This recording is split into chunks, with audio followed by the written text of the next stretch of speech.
कभी आपने सोचा है क्यों कुछ हॉरर स्टोरीज सुनते ही आपके हाथ ठंडे हो जाते हैं? क्यों अंधेरे कमरे में अचानक आवाज आए तो दिल तेज धड़कने लगता है? और सबसे बड़ा सवाल, क्या हॉरर स्टोरी सच में डराती है या हमारा दिमाग खुद को डरा लेता है? आज हम इसी मिस्ट्री को तोड़ने वाले हैं। हॉरर स्टोरी कैसे काम करती है? देखो, हॉरर स्टोरी सिर्फ भूत प्रेत की कहानी नहीं होती। ये एक साइकोलॉजिकल गेम होता है जिसमें राइटर या क्रिएटर आपके दिमाग के साथ खेलता है। सिंपल वर्ड्स में, हॉरर स्टोरी बराबर fear plus imagination plus suspense. और आज हम स्टेप बाय स्टेप समझेंगे कि कैसे एक सिंपल कहानी आपको अंदर तक डरा देती है। हर हॉरर स्टोरी एकदम नॉर्मल से स्टार्ट होती है। एक घर, एक जंगल या एक अकेला इंसान, सब कुछ बिल्कुल नॉर्मल लगता है। एग्जाम्पल, एक लड़का रात को अपने घर में अकेला है। अभी तक कुछ स्केरी नहीं है, राइट? ये स्टेप इंपॉर्टेंट है क्योंकि नॉर्मल से ही अब नॉर्मल का शॉक मिलता है। अब धीरे धीरे कुछ अजीब होने लगता है। दरवाजा खुद से हिलना, फुटस्टेप्स की आवाज, लाइट का ब्लिंक करना। यहाँ पे क्रिएटर क्या करता है? वो डायरेक्ट भूत नहीं दिखाता, सिर्फ हिंट्स देता है। और आपका दिमाग क्या करता है? खुद से इमेजिन करता है। और बिलीव करो, इमेजिनेशन सबसे बड़ा हॉरर है। अब आता है मैं game. Human brain naturally unknown चीजों से डरता है। जब हमें एग्जैक्ट पता नहीं होता क्या हो रहा है, तब दिमाग वर्स्ट केस सिनारियो इमेजिन करता है।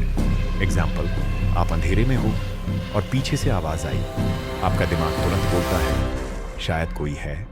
यही है हॉरर का कोर सिस्टम।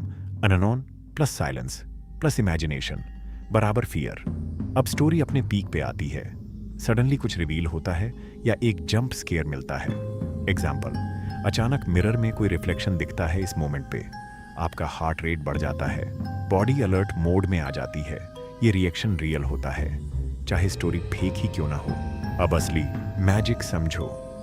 हॉरर स्टोरी सिर्फ स्टोरी नहीं होती, उसके पीछे साइंस होता है। ब्रेन रिएक्शन एक पार्ट होता है ब्रेन का जब आप हॉरर देखते हो। इसलिए हॉरर देखते वक्त दिल तेज धड़कता है, गूज़बम्प्स आते हैं, सांस तेज हो जाती है। Sound and silence. हॉरर में साउंड का बहुत बड़ा रोल होता है। सडन लाउड साउंड बराबर जंप स्केयर, कंप्लीट साइलेंस बराबर टेंशन बिल्ड। इस कॉम्बिनेशन से दिमाग कंफ्यूज होता है और फियर इंक्रीज होता है। डार्कनेस इफेक्ट, अंधेरा बराबर लेस विजिबिलिटी, ब्रेन को कम इंफॉर्मेशन मिलती है, इमेजिनेशन और स्ट्रांग हो जाती है। इसलिए हॉरर स्टोरीज मोस्टली रात में होती हैं। चलो एक सिंपल एग्जाम्पल से समझते हैं। सोचो, आप रात को अपने रूम में हो, लाइट बंद है और अचानक कुछ गिरने की आवाज आती है। अब क्या होगा? आपका दिमाग तुरंत 3 पॉसिबिलिटीज बनाएगा। कोई इंसान है, कोई पैरानॉर्मल चीज है, या सिर्फ हवा से गिरा पर। पहला थॉट मोस्टली स्केरी होता है। यही सेम चीज हॉरर स्टोरीज यूज करती हैं। हॉरर देखना लोगों को पसंद है क्योंकि ये सेफ फेयर देता है। आप डरते हो पर एक्चुअली डेंजर में नहीं होते। कुछ लोग हॉरर से बिल्कुल नहीं डरते क्योंकि उनका ब्रेन क्विकली समझ लेता है ये फेक है।